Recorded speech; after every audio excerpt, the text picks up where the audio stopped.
Hello everyone! This video is meant to introduce the basic principles of centrifugation, as well as the basic parts, operation and care of centrifuges. Centrifugation is the process by which a centrifuge is used to separate components of a complex mixture. By spinning laboratory samples at very high speeds, the components of a given mixture are subjected to centrifugal force which causes more dense particles to migrate away from the axis rotation and lighter ones to move toward it. These particles can sediment at the bottom of the tube into what's known as a pellet. In this isolated sample, for the remaining solution, the supernatant can further process or analyze. Centrifuges are usually utilized in most laboratory subjects that require separation of fluids, gas, or liquid based on density. There are 5 kinds of centrifuges available at CAU Makati Science Lab.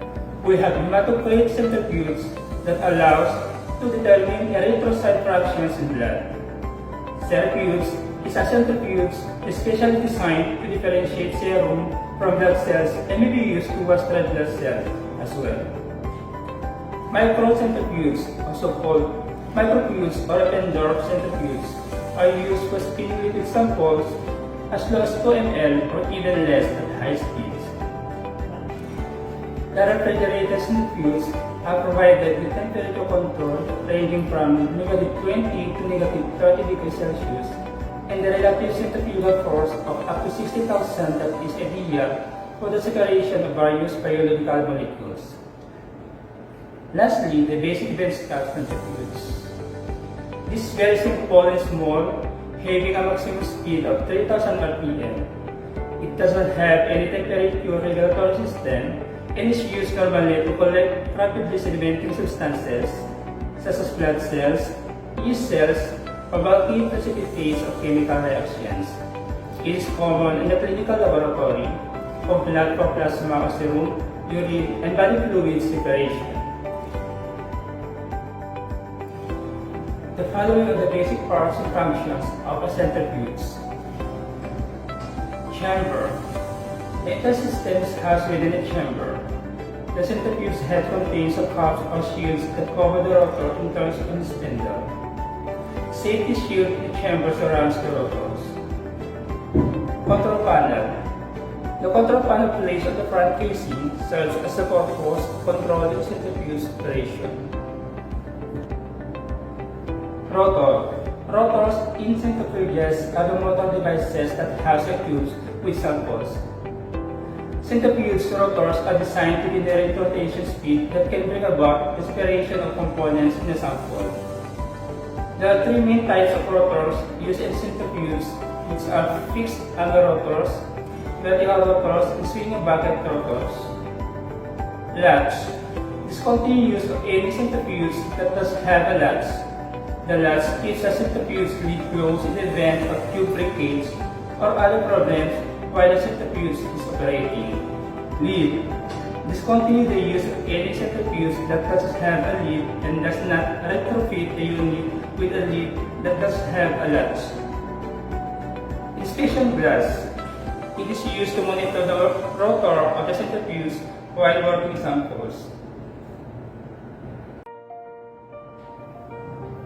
The following are proper handling procedures and precautions to avoid accidents while working with a centrifuge. Ensure stable, level work surface. Always ensure the centrifuge is on appropriate surface prior to operation.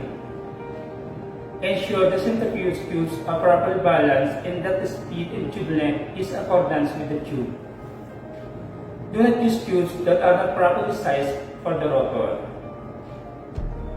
Fasten an inner safety lid to the rotor before centrifugation for those with fixed angle rotors. For centrifuges with swinging bucket rotors, fasten a protective inner safety lid onto the bucket. Ensure the safety lid is properly sealed and positively locked into place. If the centrifuge is wobbling or shaking, pull the plug.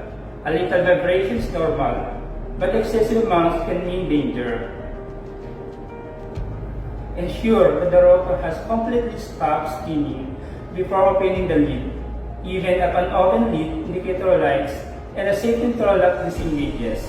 In some cases, the rotor may not be visible.